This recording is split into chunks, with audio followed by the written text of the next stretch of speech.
Welcome to Hassle-Free RE, the show where we share tips, tricks, and stories from the short-term rental industry and business alike. Hosted by Dave Menapace and Will Van Wickler.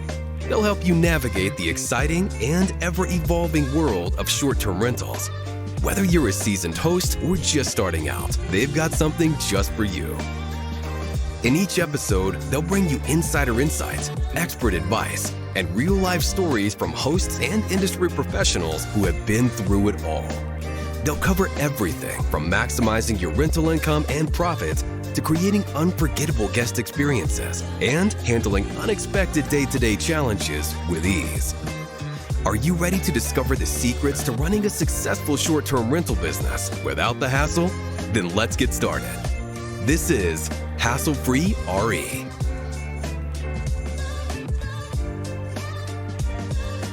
Hello. Welcome to the new tunes for Hassle-Free RE. I'm your host, Dave Menapace, president of the 5-Star Co-host, as well as Launchpad Consulting. Here with my man, Mr. Will Van Wickler, New England's #1 short-term real estate agent, as well as general real estate agent. How we doing, my man? I'm doing great. That song, kind of threw me off at first, but I'm fired up now. Excited to be here, man. How are you? Yeah, I'm good. I know I'm ready to chill on a beach after that. That threw us both off, but I dig it. Hey, real quick before we introduce the topic, if you enjoy this show, be sure to just subscribe, download whatever it is, that whatever platform it is that you're listening to. Leave us a review as well. 5 stars in a review there. It really helps us get traction with the show, helps with funding, helps us get our message and the content that we love sharing out to more and more people. We've been getting a lot of steam with this, so just would really appreciate that. And with that, let's introduce today's topic. We're going to jump right in. It's just going to be Will and I, old school. And we're going to kind of hit on two things, some fun things. Last week, Mr. Will and I, we both crossed paths in Las Vegas. We were far away from home. That was a weird chain of events. Now, Will, what were you doing in Las Vegas? Yeah, I was out at the Keller Williams Family Reunion, which sounds a little goofy, but it's like the national convention where 150,000 associates are alerted of, hey, we're going to meet in this one place. There's breakout panels, education, networking. It's just like a regular conference, but it's, I believe, the largest real estate conference in the country. Over 15,000 attendees come every single year, and it was in Las Vegas for the second year in a row, which was a little weird. And then we were talking about it, and you were there at the same time on the other side of the strip. Yeah. So I was there, a few times a year, both Kim and I, sometimes together, sometimes individually. We go to these mindset retreats. Now that can be really vague and kind of out there, but no, these are expensive. They're about $20K a person for the 3 days that you're there. And we do a lot of deep work on mindset, on leadership, on really creating goals and creating a mechanism, so to speak, for achieving those goals and what that all means. And it's really helped me become a lot more well-rounded business owner, a lot more well-rounded husband and father, and like person in my community. And it's amazing. Every single time I go to them, I come out with a new awareness, a new focus, something like that. And everybody in my circles has benefited from me going to these. So yeah, as for today's podcast, Will and I just want to share a little bit about each of these things that we were just at, these retreats, so to speak. Some of our biggest learnings, some of our biggest takeaways, in the hopes that it helps you and the rest of our listeners wherever they're at in their journey. And I think it's really important to talk about us getting out of New England, right? Like I know Yeah. a lot of self-employed people, they don't have these opportunities, that they don't put themselves in these rooms, right? Maybe your work's dragging you out to these places, but I'm self-employed. I don't have to go, to Vegas. And I'll be honest with you, I wasn't very excited to leave Maine, busy here, fly 6 hours, red eye back. But man, once I was there, I was fired up, and I'm like, this is exactly why Yeah. I go to these things. I don't know about your sentiment going in, but I'm like, it's funny how quickly my emotion changed. I'm like, bam, let's go. Yeah. Yeah, well, and it's so interesting, it'll be impossible for me to talk about this without hitting on mindset. Vegas is a really interesting place. It's Yeah. filled with inspiration and desperation all in the same location. And I love going there. I don't gamble. I personally enjoy going to some of like the cigar bars, getting good coffee, walking the strip, seeing people. Uh, I like people watching when I'm there. But Exceptional people watching. Exceptional. Some of the best. what I'll say is that every single thing in this material world started as an idea, and then somebody brought that idea into the real world, right? And I think Vegas is such a great example of that, from the architecture to the buildings to the types of activities, everything. It's very, very interesting, considering it literally was just desert before Bugsy Siegel, gangster out of New York, was like, "Hey, we need a spot to let ideas flow." We'll put it that way. So I love going there for that. Usually after 3 or 4 days, I'm ready to come home, is pretty much always the case. But it's a very opulent place, right? Like the hotels that at least we stay in, they're nice. They're some of the nicest on the strip. The service that you get at those hotels is some of the best you can get in the state of Nevada. Like I just love going there. And again, every single time that I go, and these retreats that I go to are not always in Vegas. They tend to be there because it's a central location where 20 other people from around the world are going to. Um, it's always a nice break. And a lot of times you do have to get out of your normal habitat, your normal environment, in order to get a fresh set of lenses on something and open up your mind and ideas and connect with people. So very fascinating, Las Vegas. 100%. And I mean, you're quite the extrovert, but I wouldn't say I'm Yeah, like the introvert, but gosh, people can exhaust me being around people for a yeah, lot of people talking to, however, it's awesome to get around. Sometimes it's exhausting. So yeah, day three, I'm like, yeah. get me out of here. Um, but I wouldn't be pushing myself this hard if I didn't, understand how great Right. it was for the business and yourself. Yeah, so I think it was really cool that we were both there at the same time. Totally different reasons, Yeah. different sides of the strip, which is like a different universe. But we both learned some stuff that we'll kind of jump into. Yeah. So, Will, why don't we kick off with your experience? You were there for Keller Williams Family Reunion. As you described, it's a massive retreat for pretty much anyone that's works for Keller Williams, whether you're an agent or probably back office staff or probably whatever it is that you do. This is not the first time, and you spoke there. You were on a few different panels, and this is not the first time that you've done that. Talk to me about the topics that you got to be like an expert in and panelist in, and what's a couple of things that you learned, or your biggest takeaways that either you can go back and apply to your business, or they're just new awarenesses, things you didn't know and were kind of interesting. Yeah, so the panels I was both on were around listing lead generation. So getting sellers to sell and how we're doing that, sometimes through direct mail or just networking techniques. And then also the transaction process, how we're taking sellers start to finish, even in a challenging market. And what's cool about being on a panel and not just, talking on stage and having like your TED Talk, which I did have like a 15-minute called Red Talk, like real estate TED Talk, That's which was cool. pretty cool. But it was cool to be on a panel with people all pretty much doing the same thing, but different parts of the country. One of the gentlemen was even in Canada, but all doing it so differently, right? So we all have this general thing we're doing, however, four completely different ways. And even just talking to these three other, agents or business owners, it was incredible to get different insights and different ideas and just be like, wow, that is out of the box, but I dig it. So it's an honor to be talking, and honestly the people coming up knowing, gosh, I have an impact on people in the middle of nowhere, Idaho or something, and I'm helping agents scale their business and sharing my expertise because, gosh, not long ago I was on the other side listening. So it was a lot of fun, and I never take it for granted. It's a really cool experience sharing and teaching others. I love it. I love it. What's something that What's something that you presented on or a panel that you sat on? What was a topic or two that you hit on? Yeah, direct mail. That was the biggest Direct thing mail. that we spoke about was direct mail lead generation. I think it's interesting to see how Keller Williams is pushing different things, and right now it's working with sellers, right? Listings, leads, and leverage. I have a very robust buyer business. However, you never can lose focus on the seller business because that's what drives the market, and that's what a lot of the conversations were around the vision. Gary Keller's vision speech, which is really a state of the market. It's 2 or 3 hours. Some people might think it's boring. I think it's the craziest thing ever. Is Keller Williams has to be the only real estate company with economists in house projecting the state of the market. So it just really drove home Right. that gosh, I'm talking about working with sellers, but that's a really big focus again this year is helping as many home sellers as we can possible. Totally, totally.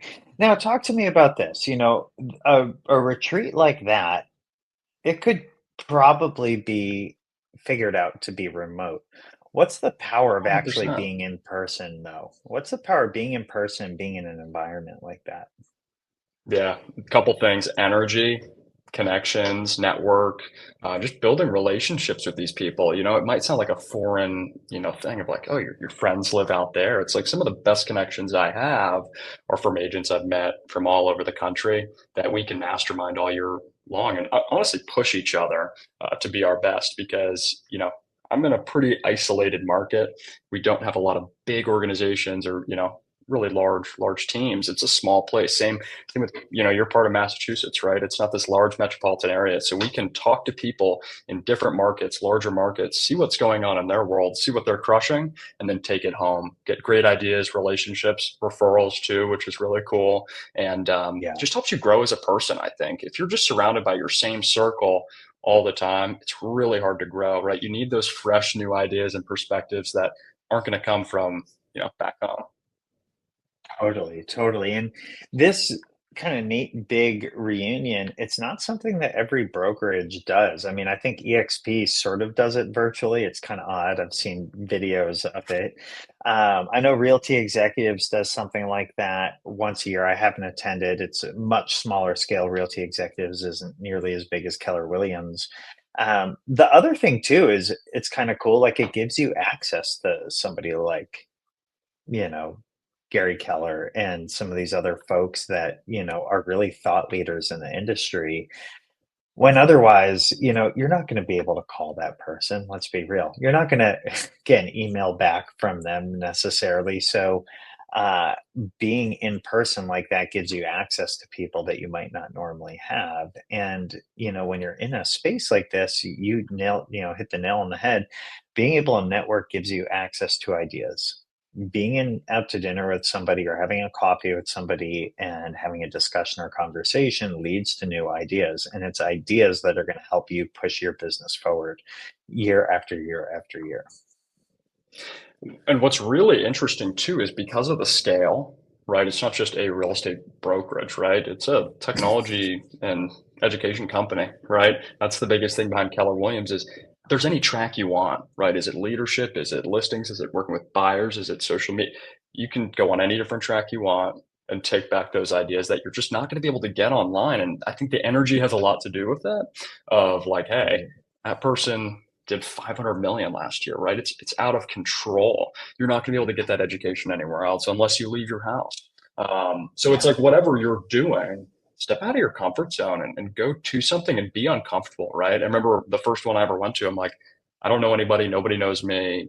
Let's figure this thing out. And then a couple short years later, I've got a great, circle, masterminds I'm in, coaching communities I'm in. Um, it's really, really cool. And it also gives you an opportunity to get inspired, right? Because you are now in the Right. same physical presence and location as somebody who is achieving the things that you want to achieve, right? And there's a new level of inspiration that comes from physically being in the same place as somebody like that, which is something I'll talk about in a little bit. 100%. And I'll say the biggest thing that I gathered from the conference was honestly just the mindset around the market. When Gary was presenting around, here's the state of the industry, here's what we're going to see. It's like, here, newsflash, interest rates are not going to come down significantly, right? The volume of transactions, units, it's not going to go up significantly. But guess what? We're still going to have likely the third best year ever recorded in real estate by volume. So it's honestly just time to go out and take your unfair share and get to work, right? So it's just a mindset shift. That was like the biggest light bulb moment of everybody complaining about the market or it's really hard. And it is. And if you change the way you look at things, the things you look at change. It's like, no, no, no. Third best year ever recorded in real estate. So like that was my major takeaway. If somebody was like, what did you gather out of it? It's not how to get more sellers or how to work with buyers better. It's this is going to be the third best year ever recorded in real estate. And it's up to you to go kick ass. That's what I got out of it. I love it. I love it. Awesome. Awesome. Well, I'll take a crack at talking about Please. Freedom Mastermind. Yeah, on the other side of the strip, all the way at the Other win. side of the strip. Yeah. So Freedom Mastermind is something that Kim and I have been a part of now for a while. There's a few related like mindset masterminds that we're in, but it's put on by Conway Mentorship. If anybody has any sort of knowledge about the mindset space, the lineage here goes Napoleon Hill wrote the book Think and Grow Rich. A mentee of Napoleon Hill was, what's his name? Earl Nightingale. A mentee of Earl Nightingale was Bob Proctor. Bob Proctor was a pure mindset cowboy. He's all over Big YouTube. name. I mean, he's passed away, but he's all over YouTube, and was really sort of a groundbreaking individual in how to use your mind to essentially get what you want. His number one mentee was a guy named Dave Conway, and Dave Conway is my mentor. That's kind of like the lineup. That's how this kind of all went. But, early on in the business world, I realized in order to break out of my normal at the time was, when I was working a W-2 job, I was making maybe 12K a month. So what's that come out to? About $140,000 a year pre-tax. Right, and that was your And ceiling of achievement as you knew it. Right, that was your yeah, ceiling. Yeah. maybe a 10K bonus based on how the company did. And I was always most interested in what my tax return would be. It was pretty sad, to be honest with you. And there's not a whole lot of big jumps. You're just hoping you hang on to dear life so you can outpace inflation in terms of income increases. So what I loved about becoming an entrepreneur and owning my own business is, sure, the floor was pretty low in terms of income, but there was no ceiling. However, I needed new ideas. I needed new ideas because I didn't know how to make 20, 30, 40, 100K, 300K in a month. Like I didn't know any of this. 1 million in a month. That's my big goal. And I first joined a mastermind in order to get better at being a property manager, but also to be in a room with people who are doing what I wanted to do.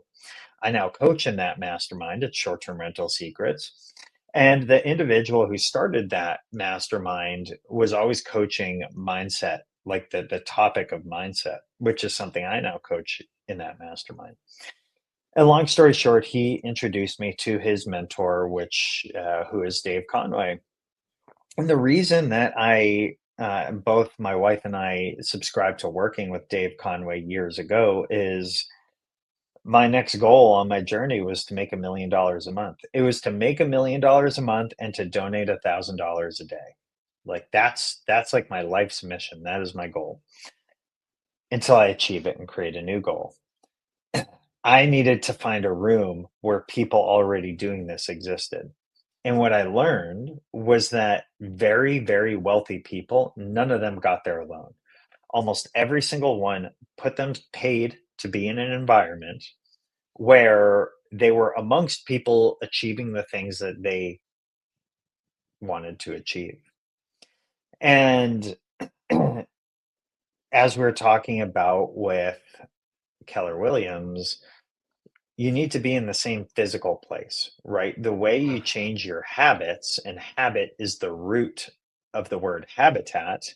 The way you change your habits is by adjusting, tweaking, changing your habitat, getting into a different space. Because at the end of the day, the goals that you have, and if somebody's not operating with a goal, you'll probably realize, like, I don't give you a ton of attention.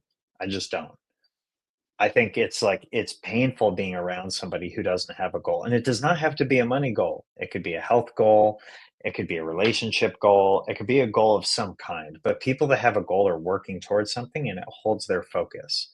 Makes it so Right. they're not too erratic in their behavior. And it's interesting talking to people who have a goal. And I love it even more. There's this lady, I don't want to get too off topic, but there's this lady that's in that Freedom Mastermind. She just bought a $12 million house. She's 65 years old. She does not need, at this stage in her life, she does not need to keep creating goals. She's good. She's good until the day she croaks. But she still is on her journey for consistent $1 million a month. She's done it a bunch of times, but like making that consistent. And that is interesting to me. And I happen to sit next to her most of the time when I'm at these masterminds, and I get ideas from her. I'm not scared to say it. I love stealing ideas from this lady. She's in wealth management. She has nothing to do with real estate, specifically like I do. But what you learn and what I always end up taking away from going to these really high ticket 3-day events, sorry, is I learn how to make decisions differently. Okay. And I'm not going to go too deep or too technical because I don't want to lose any of our listeners. But at the end of the day, if you're making $10,000 a month and you can't seem to get beyond that, it's because you're making decisions from the person that makes $10,000 a month. You want to make $1 million a month? Well, start making decisions, start acting, take on that self-image of the person who's making $1 million a month. What do they dress? How do they spend their money? How do they tip people? What do they donate? Who do they spend their time with? These are all the things you're learning. And what you have to understand about a decision is what makes up a decision, right? And again, this is all stuff that I learned in this mastermind. I double down on it every time I go. A decision is built up of your own assumptions. Now, it's interesting, whenever you make an assumption, in that moment, you're saying yes to one idea and you're saying no to every other idea. Nothing wrong with that. But the way you make assumptions is usually going to be based on your habit and your habitat, those two things.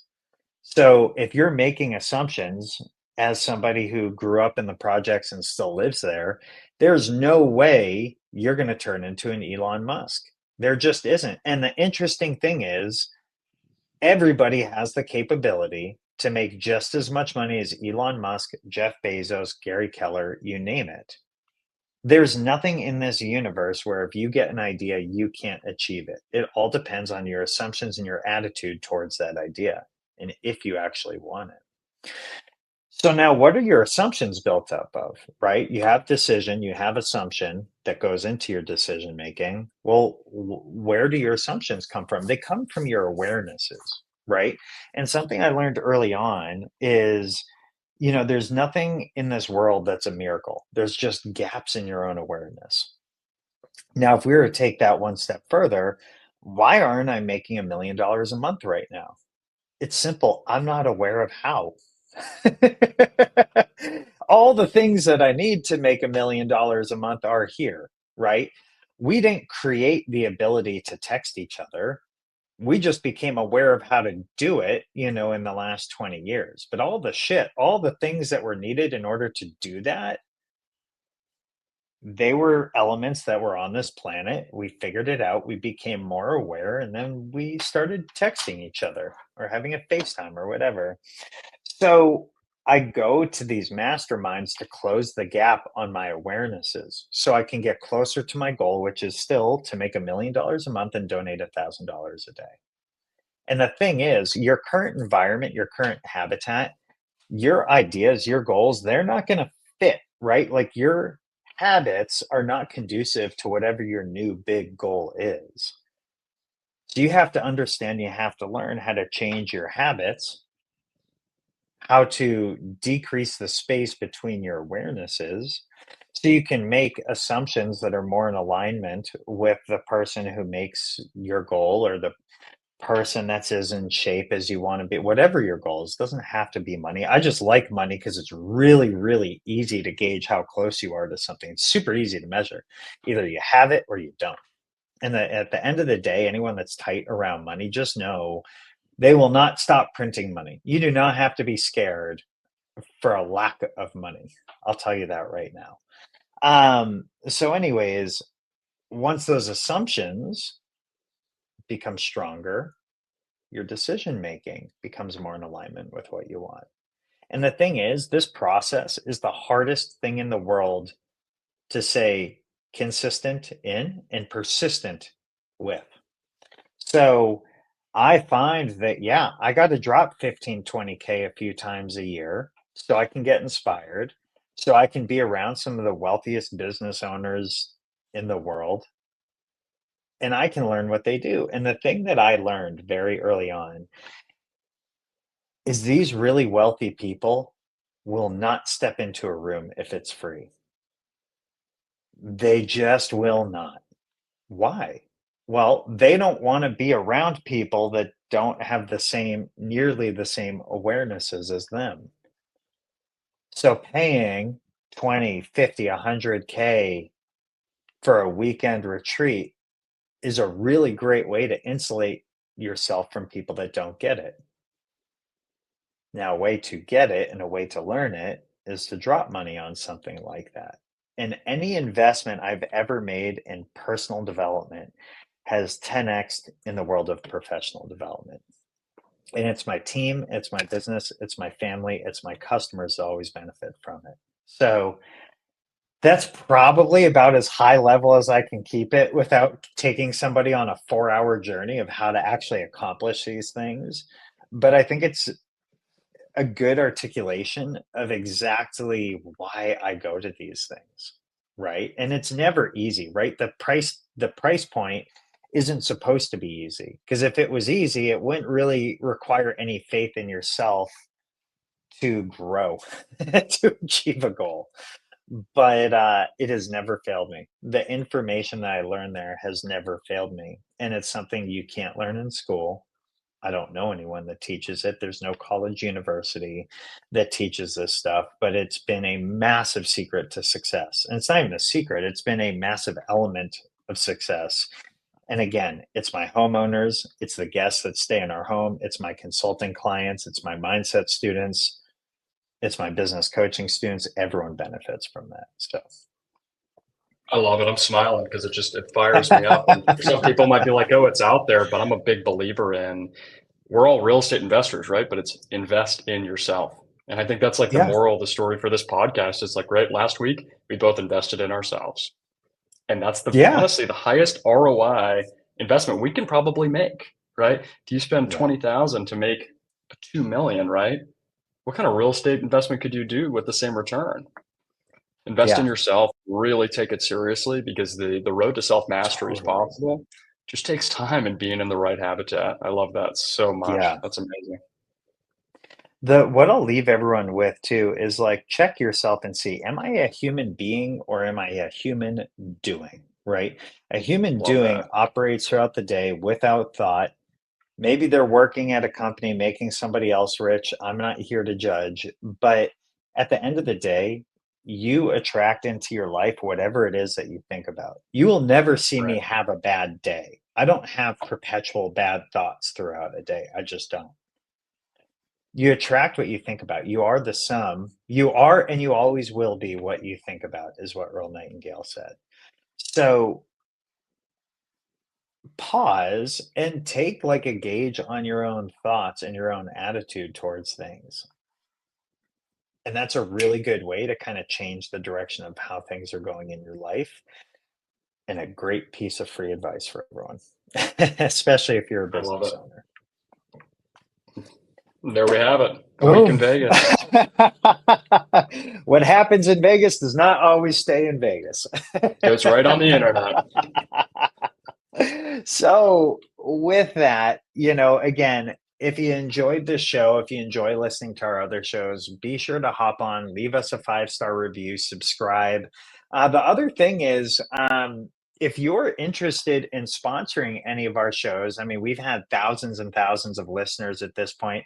If you're at all interested in sponsoring, be sure just to hit up me at davemenapace.com or Will at willvanwickler.com, and we can talk to you about what that looks like. And Mr. Will, someone wants to buy or sell a home or connect with you, maybe hire you as a coach, whatever it might be, how can they find you? Yeah, it's simple. willvanwickler.com. Find me there, book a call, and we'll get right to it. I love it. I love it. And, if you want to have your home managed anywhere in New England, or you want consulting, something we offer around the world, and actually Launchpad Consulting, we're going to be, in about 2 weeks, we're going to be rolling out our, rather than the done for you, a done with you course. It's just going to be a few $100 and you'll get access to a whole bunch of great stuff. It's a lower ticket item awesome. out of our consulting program in an effort to help more and more people. So you can find that at lp.consulting. If you want to reach out to me in any way, just go to davemenapace.com. You can actually just book a time right on my calendar there, hit the contact us. I can reach out to you. And we can exchange, conversation through email, whatever it might be. And happy hosting, everyone. This was a fun one. I'll catch you next week. You got it, my man. And that's a wrap for this episode of Hassle-Free RE. We hope you found today's tips and stories as inspiring and useful as I did. Remember, success in the short-term rental industry is all about learning, adapting, and staying one step ahead. If you enjoyed the show, please take a moment to leave us a review or comment on your favorite platform. Your feedback helps us improve and reach more listeners like you. Plus, we'd love to hear your thoughts and any topics you'd like us to cover in future episodes. Don't forget to subscribe so you never miss an episode. And follow us at Hassle-Free RE on social media for more tips and updates. Thanks for tuning in. And until next time, keep it hassle-free.